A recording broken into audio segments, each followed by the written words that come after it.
All right, guys. So today we get to study imperialism in Japan. Now, we're going to see a few things unique about Japan, starting with their place in the world before imperialism, and then their place in the world after imperialism and the way they respond. Japan is just very unique in this era, and they're unique throughout many eras. And so we're going to see many differences with the way Japan deals with the problem of imperialism and then the results they get from it.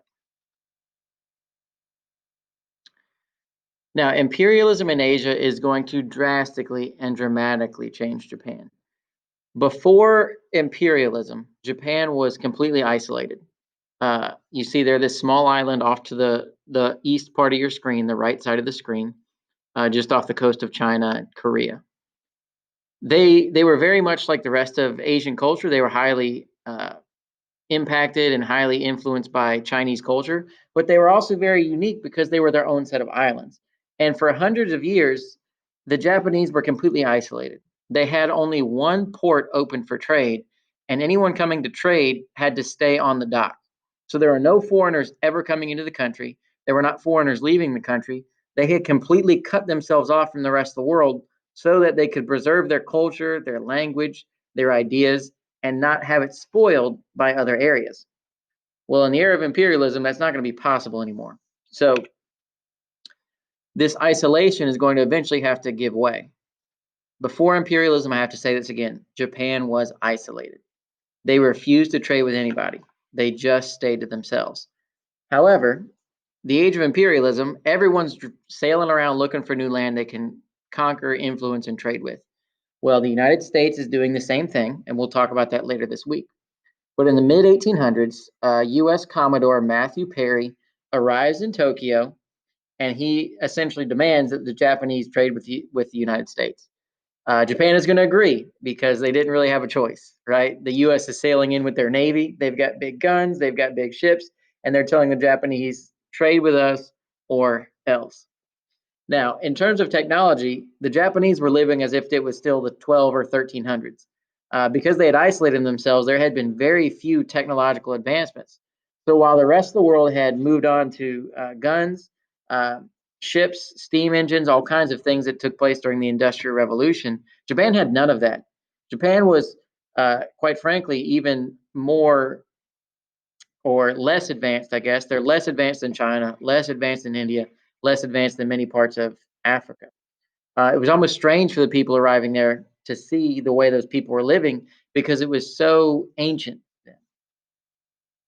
But in 1850, Japan agrees to trade because they do not have a choice. Everyone else is going to show up and trade with Japan too. So Japan in 1853 is not just opened up to U.S. influence; they're opened up to all Western influence. Uh, Influence from Europe, influence from the United States. Now, the big decision that the Japanese have to make, how are we going to respond to this?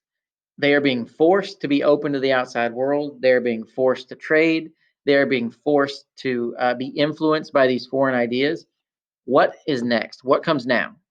How do they remain true to their Japanese roots while also, dealing with this multinational issue, which is imperialism? How do they deal with all these foreigners coming in and trading and setting up businesses in Japan? How do they deal with learning there's this new technology? How do they learn, or how do they deal with learning of new religions and different ideas and philosophies? Well, we saw that the Africans dealt with it by primarily rebelling. Then we saw the Indians do it by primarily rebelling. Then we saw the Chinese respond by rebelling. It did not go well for the Africans. It did not go well for the Indians. It did not go well for the Chinese. So the Japanese are trying to figure this out. And what they decide to do is they decide to copy the Western powers. They realize that the only way to get rid of the Western influence is not to rebel against it while they're weak. Instead, they should gain strength and copy the military technology, copy the military knowledge. And when the Japanese were strong enough, then they could get rid of foreign influence. So they have a revolution. This is known as the Meiji Restoration because the emperor is restored to power, and the emperor essentially is given a lot more authority over the Japanese islands, whereas before it was mostly ruled by local rulers. So that term Meiji means enlightened ruler.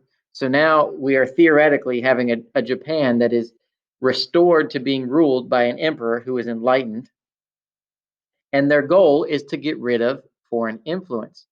In order to get rid of foreign influence, what they choose to do is modernize.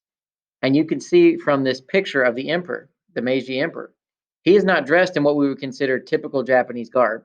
He is dressed to look like a European. He's got a European sword, a European uniform, a European haircut, a European facial hair with that mustache and goatee.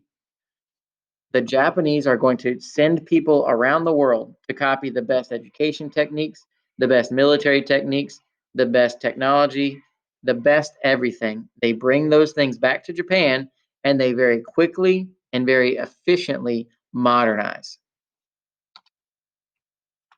Now, the interesting thing about this is it actually works really well within just a few decades. All right. So if the US arrives in 1853, by the 1900s, Japan is one of the world powers.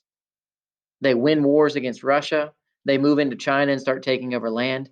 By World War II in the 1940s, Japan literally is one of the most powerful nations in the world. So, this idea to modernize to get rid of foreign influence worked very, very well for the Japanese. So, to compare and contrast this with the Chinese response, in China, the rebellion failed, right? They rebel and it does not work. The result ends up being more foreign influence as foreign governments send in more businesses, more soldiers to make sure things stay in line. In Japan, they choose to not reject modern techniques and modern ideas, they embrace them and they copy them and they use the strength that they gain to become an imperial power and kick out the foreigners. Within 50 years, Japan is soon taking over other lands themselves. So within 50 years, Japan goes from being one of the weak countries that other people are coming in and taking over to within 50 years becoming a powerful country going out and taking over other land. It really is an incredible transformation. They modernize very quickly, very efficiently, and they eventually build a very powerful army and a very powerful navy that will have tremendous impact on World War II. When we come back later this week, we're going to talk about imperialism and the United States.